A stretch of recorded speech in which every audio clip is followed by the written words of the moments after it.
কর্তা, আমার বাচ্চাটা পাড়ে পড়ে আছে।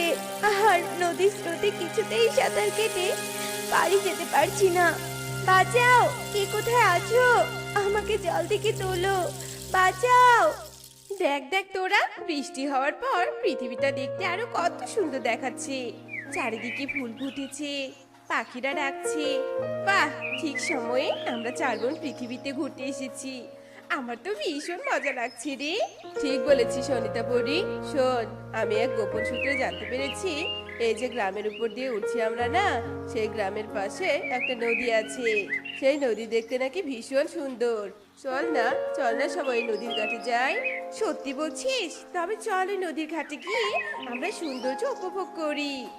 এই এই তোরা কি কোনো কান্নার আওয়াজ পাচ্ছিস? নদীর ঘাটের ওই দিক থেকে ভেসে আসছে। কান্নার আওয়াজ শুনে তো মনে হচ্ছে কোনো মানুষের ছোট্ট ছাড়া কাঁদছে।